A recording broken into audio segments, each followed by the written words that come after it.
കർഷക പ്രക്ഷോഭം കടുപ്പിക്കാനൊരുങ്ങി നോയിഡയിലെ കർഷകർ പ്രതിഷേധിച്ച കർഷകർക്കെതിരായ പോലീസ് നടപടിക്കെതിരെ അഖിലേന്ത്യാ കിസാൻ സഭയുടെ നേതൃത്വത്തിൽ ഡിസംബർ 12-ന് പോലീസ് കമ്മീഷണർ ഓഫീസിലേക്ക് മാർച്ച് നടത്തും. ആയിരക്കണക്കിന് കർഷകരെ അണിനിരത്തുന്ന മാർച്ച് യോഗി ആദിത്യനാഥ് സർക്കാരിനെതിരായ ബഹുജന പ്രക്ഷോഭമായി മാറുമെന്ന് അഖിലേന്ത്യാ കിസാൻ സഭ ധനകാര്യ സെക്രട്ടറി പി കൃഷ്ണപ്രസാദ് പറഞ്ഞു.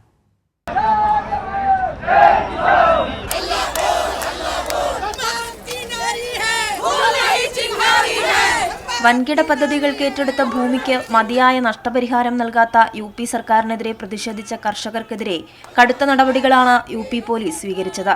സ്ത്രീകളെയടക്കം പോലീസ് അറസ്റ്റ് ചെയ്ത് ജയിലിലടച്ചിരുന്നു. എന്നിട്ടും പ്രതിഷേധം അവസാനിപ്പിക്കാൻ തയ്യാറാകാത്ത കർഷകർ പ്രക്ഷോഭം തുടർന്നു. സമരമിരിക്കുന്ന കർഷകരുമായി യു.പി. ചീഫ് സെക്രട്ടറി കൂടിക്കാഴ്ച നടത്തിയെങ്കിലും തീരുമാനമായില്ല. മാത്രമല്ല, ജയിലിലടച്ച കർഷകരെ കാണാനെത്തിയ നേതാക്കളെയും തടഞ്ഞു. ലോക്സഭാ എം.പി. അമ്രാറാമും കിസാൻ സഭാ നേതാക്കളും കളക്ടറുമായി നടത്തിയ കൂടിക്കാഴ്ചയിൽ കർഷകരുടെ പ്രശ്നങ്ങൾ പരിഹരിക്കണമെന്നും അറസ്റ്റ് ചെയ്ത കർഷകരെ വിട്ടയച്ച് സ്ഥലത്ത് സമാധാനാന്തരീക്ഷം ഉണ്ടാക്കണമെന്നും ആവശ്യപ്പെട്ടു. ആവശ്യങ്ങൾ അംഗീകരിക്കാതെ വന്നാൽ ഡിസംബർ 12-ന് കിസാൻ സഭ, CITU ഉൾപ്പെടെയുള്ള ബഹുജന സംഘടനകളുടെ നേതൃത്വത്തിൽ പോലീസ് കമ്മീഷണർ ഓഫീസിലേക്ക് മാർച്ച് നടത്താൻ ആഹ്വാനം ചെയ്തിട്ടുണ്ട്.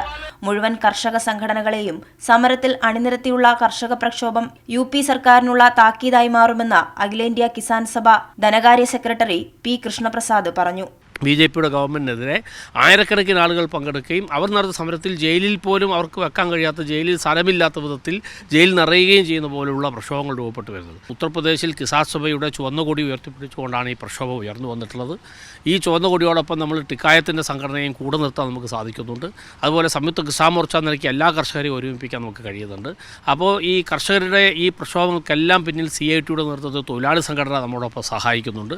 ഡിസംബർ 14-ന് സംയുക്ത കിസാൻ മോർച്ച പ്രതിനിധികൾ നോയിഡയിലെ കർഷക ഗ്രാമങ്ങൾ സന്ദർശിക്കാനും തീരുമാനിച്ചിട്ടുണ്ട്.